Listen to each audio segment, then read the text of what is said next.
बलूचिस्तान का मुद्दा भारत में एक बार फिर से डिस्कस किया जा रहा है और काफी चर्चा में आ गया है। आपको याद होगा साल 2016 में 15 अगस्त को जब पीएम मोदी ने लाल किले से स्पीच दे रहे थे, उन्होंने उस समय अपनी स्पीच में बलूचिस्तान का मुद्दा भी उठाया था।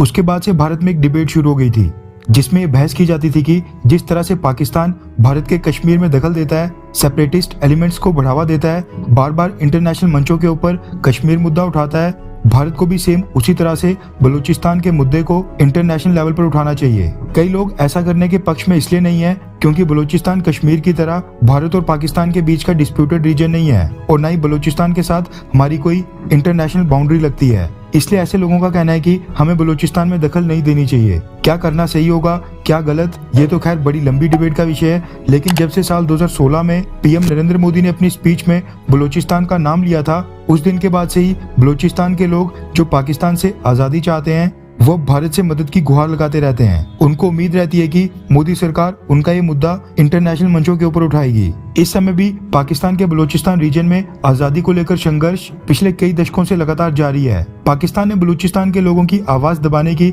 भरपूर कोशिश की, उनका काफी उत्पीड़न किया, मास किलिंग्स की, फेक एनकाउंटर किए, लेकिन बलूचिस्तान के लोग आज भी उतनी आक्रामकता के साथ अपनी आजादी की लड़ाई लड़ रहे हैं। बलोच लिबरेशन आर्मी और पाकिस्तान की सेना के बीच झड़पों की खबरें आए दिन आती रहती हैं। दूसरी तरफ बलूचिस्तान के लोकल लोगों के विरोध के बावजूद रीजन में चाइना और पाकिस्तान द्वारा लोकल्स को इग्नोर करते हुए सीपैक के काम किए जा रहे हैं। ऐसे में एक बार फिर बलूचिस्तान में पाकिस्तानी आर्मी के अत्याचारों से लेकर चीन के बढ़ते दखल पर बलूचिस्तान के कार्यकर्ताओं ने भारत से मदद की गुहार लगाई है और चीन को बलूचिस्तान के लिए सबसे बड़ा खतरा बताया है। रेफरेंस के लिए आपकी स्क्रीन के ऊपर टाइम्स नाउ के आर्टिकल का स्क्रीनशॉट है जिसके मुताबिक बलोच एक्टिविस्ट नायला कादरी बलोच ने भारत से मदद की गुहार लगाई है और कहा है कि आतंकवाद के गढ़ पाकिस्तान को खत्म करने और बलूचिस्तान में चल रहे सिविल वॉर को खत्म करने के लिए भारत बलूचिस्तान की मदद करे और इस मसले में इंटरवीन करे यानी दखल दे। दरअसल बलूचिस्तान की बलोच कार्यकर्ता प्रोफेसर नायला कादरी बलूच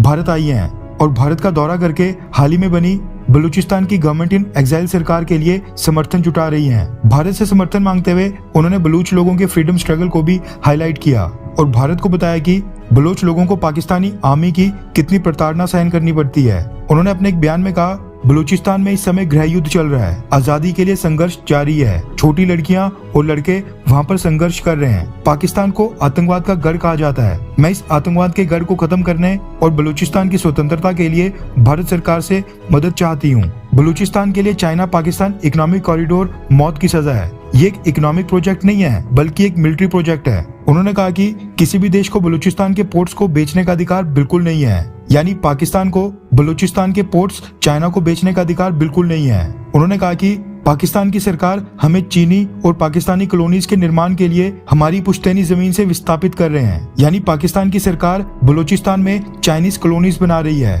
और वहां पर जो भी लोकल्स बलूचिस्तान के लोग रहते हैं उनको भी वहां से हटा रही है। आपकी जानकारी के लिए बता दूं कि बलोच कार्यकर्ताओं ने अपनी एक गवर्नमेंट इन एग्जाइल बनाई है जिसके बाद अब वो इस गवर्नमेंट इन एग्जाइल के लिए समर्थन जुटा रहे हैं। बलोच एक्टिविस्ट अलग अलग देशों से समर्थन मांग रहे हैं ताकि इसको मान्यता दिलवाई जा सके और इसीलिए बलोच एक्टिविस्ट नायरा कादरी बलूच भारत से मदद की गुहार लगाने खुद ही भारत आई हैं। वैसे इस बारे में आप क्या सोचते हैं कि क्या भारत को बलूचिस्तान का मुद्दा इंटरनेशनल मंचों के ऊपर उठाना चाहिए, हाँ या फिर ना? नीचे कमेंट करके अपनी राय जरूर बताएं।